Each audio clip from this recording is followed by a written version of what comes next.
Flames climbed to a burned like huge bonfire. Bells of St. Mary's. Studio officials called the New York Street set irreplaceable. Damaged but not out of service, Soundstage 15, where the interior shooting for the latest Star Trek movie is due to begin shortly. Officials said that shooting schedules for various film projects won't be affected.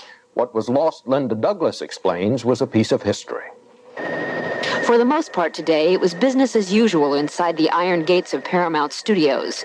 But in one corner of the movie lot, a world of make-believe lay in ruins, destroyed by yesterday's fire which swept through a 60-year-old set called New York Street.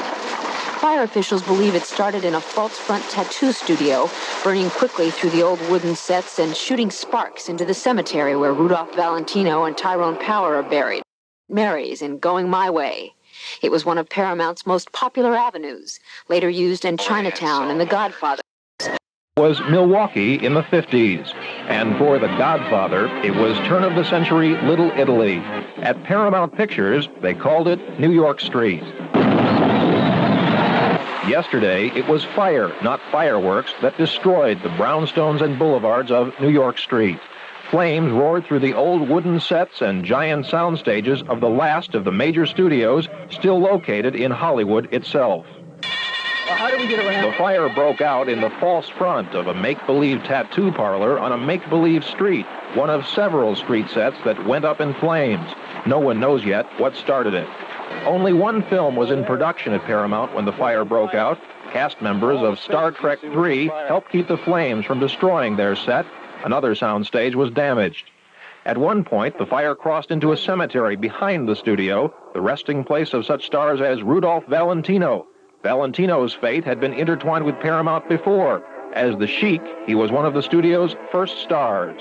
He was also the namesake for the famous entrance at Paramount. They call this Valentino Place. Damage from the fire was in the millions of dollars, but film and TV production are continuing here today. The world of fantasy going on after a brush with fiery reality. Judd Rose, ABC News, Hollywood. Major fire hits Paramount Studios, but Star Trek III set is saved. Hello again, everyone. A spectacular multi-alarm fire destroyed movie sets on the Paramount Pictures lot yesterday. Scott Osborne reports. Clouds of smoke spread over Hollywood as the blaze roared for 2.5 hours.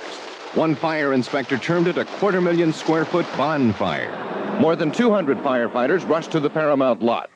6 acres of the studio's 50-acre lot were damaged, including sound stages 15 and 16, where Star Trek III is in production. They're building a set for Star Trek that's all plastic and wood. Would have gone up like a bomb except for these guys.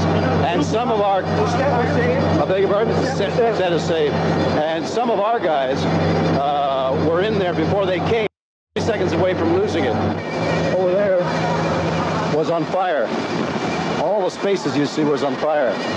That's our set for a mysterious scene that'll take place on Star Trek. 4 outdoor sets, including the 56-year-old New York Street, were lost. The setting appeared in many Paramount productions, including The Bells of St. Mary's, The Godfather, Looking for Mr. Goodbar, and all of Jerry Lewis's movies. Fire officials still have not determined what caused the blaze. Paramount is still computing losses, but studio officials say the fire will not affect production of TV programs or feature film.